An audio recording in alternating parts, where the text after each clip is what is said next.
Apa kabar? Senang sekali boleh ada bersama-sama saudara terkasih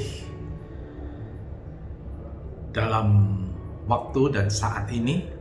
Saya ingin menyampaikan kepada saudara semua jemaat terkasih, hari ini satu tema yang saya beri satu judul, pembaharuan pemikiran, mind renovation, pembaharuan pemikiran. Kata ini mungkin sudah tidak asing bagi saudara-saudara terkasih. Mind renovation ini berbicara tentang seperti apa yang sebenarnya saudara dan saya harus lalui di hari-hari yang seperti ini. Karena menghadapi situasi yang sulit saat ini, dibutuhkan satu pengembangan, satu langkah yang berbeda dari yang sebelumnya kita pernah lakukan bersama. Saya suka memberikan atau menamainya dengan kata perubahan, changes. Karena itu Roma 12 ayat yang kedua berkata, janganlah kamu menjadi serupa dengan dunia ini, tetapi berubahlah oleh pembaharuan budimu. Roma 12 ayat 2, sehingga kamu dapat membedakan manakah kehendak Allah, apa yang baik, yang berkenan kepada Allah, dan yang sempurna. Saya tidak akan membahas tentang metamorfo, tentang perubahan itu sendiri. Yang saya ingin bahas adalah tentang kata renew, pembaharuan. Kata pembaharuan itu atau renewing itu dalam bahasa Yunani adalah anakainosis. Makna kata anakainosis seperti yang disampaikan Rasul Paulus ini, paling tidak ada 3. Yang pertama adalah renovation.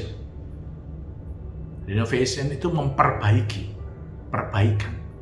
Yang kedua adalah memberikan satu nilai atau updating, menambahkan lagi. Memperbaiki karena ada yang rusak, atau updating supaya dia tetap bisa dipakai dengan baik, diupdate seperti data yang harus selalu diupdate.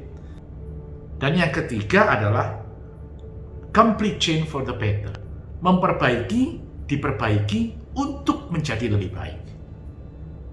Jadi 3 hal ini mewarnai kata anakainosis. Sekarang apa sumbernya?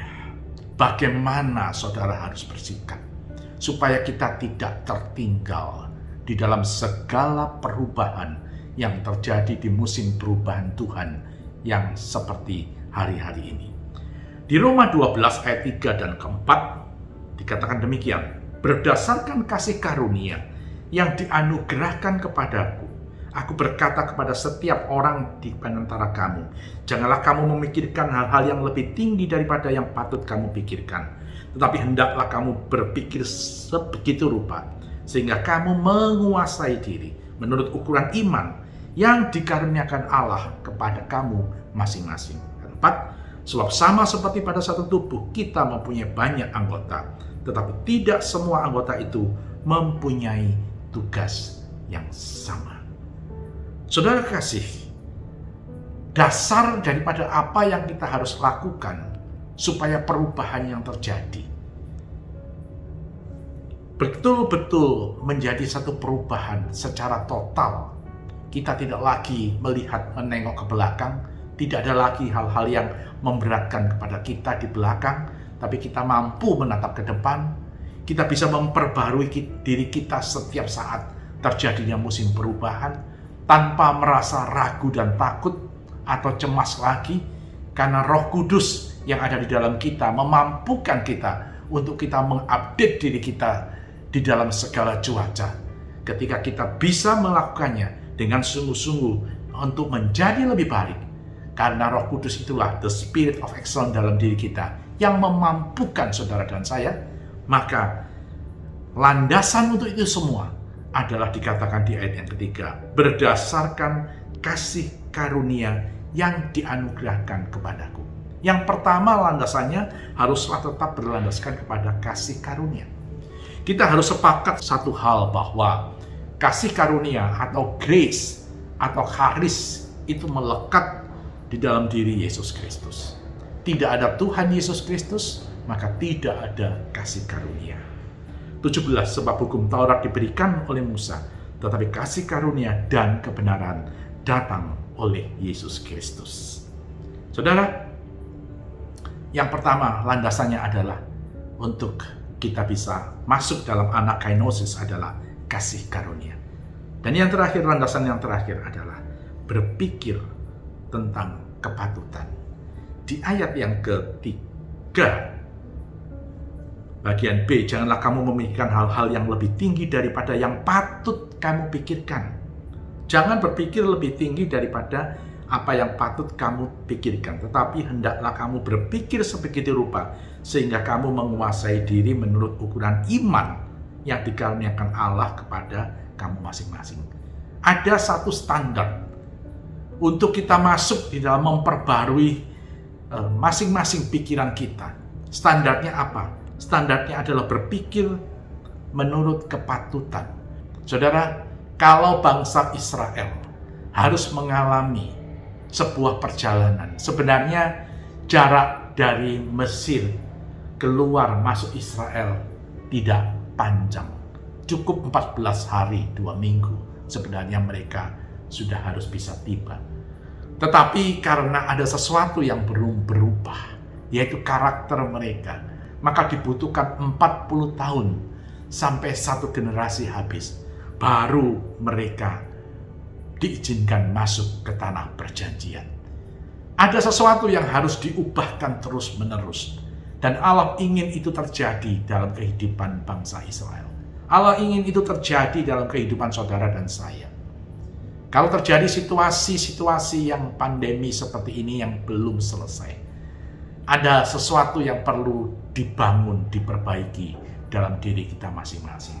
Termasuk mempersiapkan mereka-mereka yang akan meneruskan alih kepemimpinan bagi generasi berikutnya.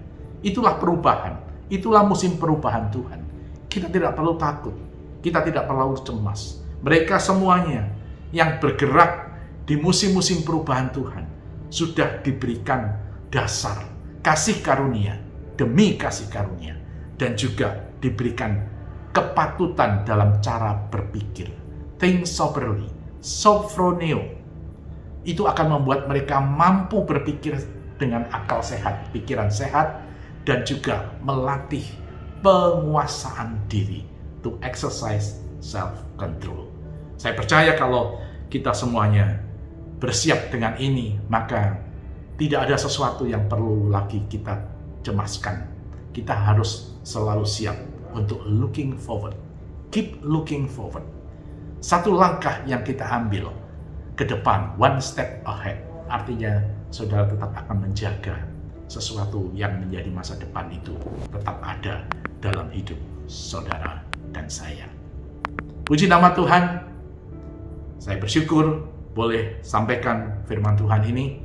Kiranya kita semuanya dalam keadaan baik dan sehat. Tuhan Yesus memberkati kita semuanya. Haleluya. Amin.